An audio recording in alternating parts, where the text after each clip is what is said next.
What's up, everybody? It's J Ray Pokey. And Sammy Recess. And today we're bringing y'all another banger, or at least we hope it's a banger. If y'all like collectibles, if you like Pokemon, or selling things on eBay, or if you like watching a goofy couple talk about nonsense that you really don't care about, but you should care about, then go ahead and hit that sub button, hit that like button, share with your friends, tell your grandma, your auntie, your uncle, your best friend, your enemy. It doesn't matter, but let them know. But let's get straight to it, y'all. In today's video, we're going to be talking about 5 things we've learned from being full-time eBay resellers. Mainly Pokemon cards and collectibles. Mainly trading cards, I should say. So these 5 things we've learned aren't in any specific order. They're not from like worst to best or most important to least important, nothing like that. So let's get straight to number 1. So I figured we start off the first thing with something Homegirl over here knows a lot about, and that's making yourself work. Yeah, being your own boss can be pretty difficult at times. So when you have your own 9 to 5, you already have someone planning out your day for you. They tell you when to come in, what to do. They have someone show you how to do those certain things that you have to do, and you get on with your day.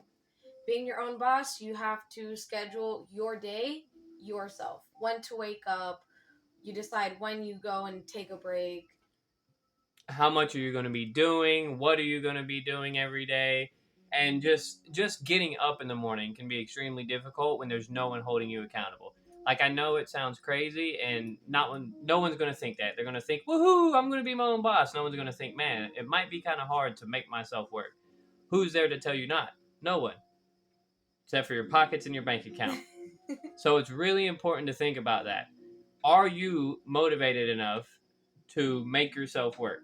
Are you passionate enough about having your own job, being your own boss, and tackling those difficulties that you're going to make yourself wake up in the morning and get those hours in?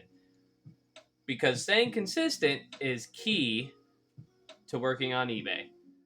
Speaking of consistency, that brings us to number 2 of what we've learned as eBay resellers and how important it is to keep the consistency. When you're a full-time reseller, or even a part-time reseller on eBay, consistency is key. It's just like other social media platforms, right? If you're on Instagram, you want to post every day, or let's say set a weekly schedule, whatever it may be. One thing eBay hates is someone who comes on and, like, let's say on Monday, beginning of the week, you list 50 items and then nothing the rest of the week. Maybe Monday you get a lot of sales, but you'll see the steady decline because eBay stops pushing you. They go, wait a second, this guy or girl isn't very active. But this one over here, every day is jumping on eBay. So what I like to do, what we like to do, is every day list a consistent or somewhat consistent amount. And if you can't, there's always an easy solution to that. You can always drop drafts. So let's say Monday, you have extra.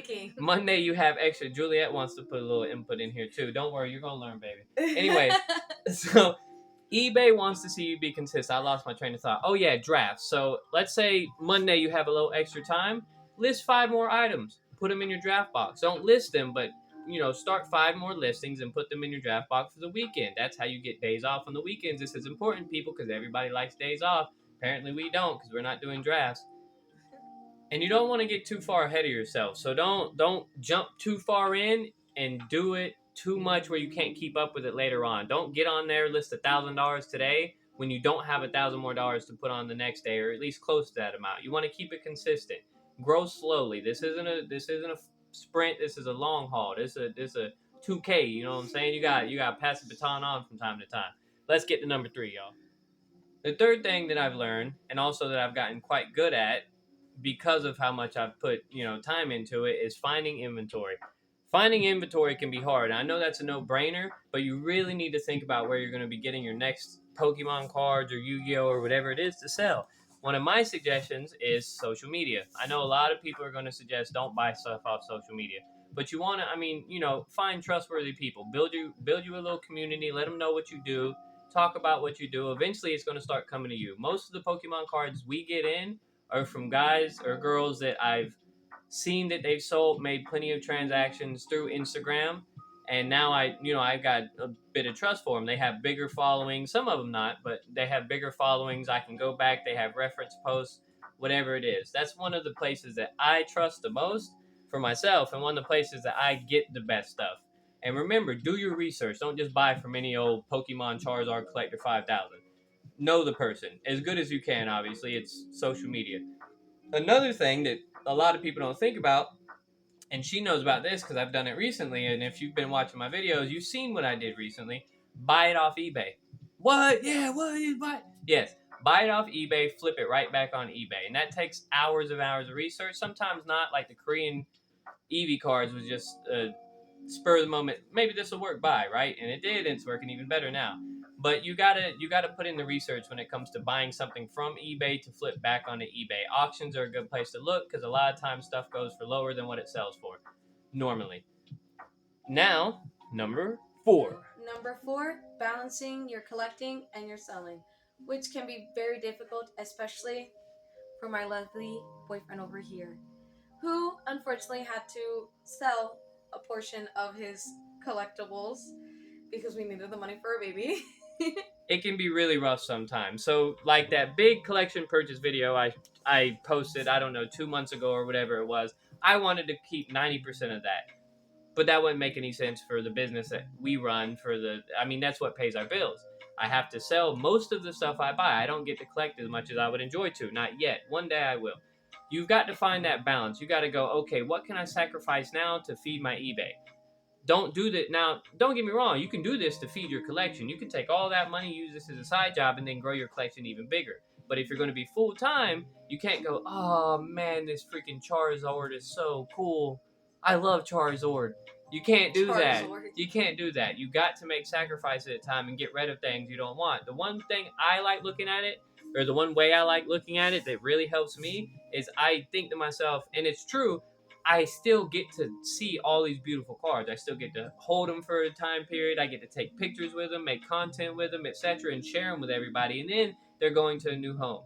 So number 4, not something you're going to think about until it happens, but just be aware you're going to have to make sacrifices, or you're not going to be able to collect everything you want to collect to begin with. The 5th thing we've learned about being eBay resellers is you're gonna make mistakes, and it's important not to beat yourself up about them. Learn from them, move on, rationalize or analyze, I should say, why did you make that mistake? What went wrong with that buy? And I'm mainly talking about bad buys. You're going to make some buys where you lose money or where you have to sit on it longer than you would like to. So when that happens, go back and see why it didn't sell. Go look at other listings. Are they selling? Did you list yours wrong? Did you list it for the wrong price? Were your pictures good? Was your description good? Was it even in the right category? These are like you're going to make mistakes. That's all across the board. It's an easy life lesson. Not easy, but it's a hard life lesson. You can't beat yourself up. What's up, Tiger? You can't beat yourself up about it. You got to learn from it and move on from them mistakes. You're going to, perfect example. So I'd say 2.5, 3 years ago, I bought a bunch of snubble. Hold on. I'll get them. I'll be right back. If I have any left. I might have actually sold them all already. I'm sorry, guys. Here they are. I bought 700 of these Snubble promos because I thought it was a great deal. I bought them at 50 cents a piece, and to be fair, I made money, right? But the only reason I made money from them is because it's 2.5 years later. If it was up to me and I could go back, I wouldn't do this again. So I ended up having to lot these up in lots of 10 and sell them for I don't know, $15 a piece, and I've been steadily dropping them, and I still have some of these dang Snubbles from the Detective Pikachu movie. I still think they're cool, but I don't want them. Anyways, guys, that's number 5. You're going to make mistakes. Don't beat yourself up about it. So that's it for today's video, guys. I hope this will help some people. I know a lot of it's kind of common sense, but it's things you don't think about. Certainly things I didn't think about before becoming a full-time eBay reseller. So it's just, a short little video these are 5 of the most important things I've learned. These are the things that kind of are difficult for me to manage and sometimes give us hiccups in the business, right? So till next time, it's J. Ray Pokey. And Sammy Resells. Don't forget to hit that sub button, that like button, share with your grandpa, auntie, grandmas. I already said grandpa, yes. Grandma, friends, the hobo down the street, everybody, y'all. Peace. Bye.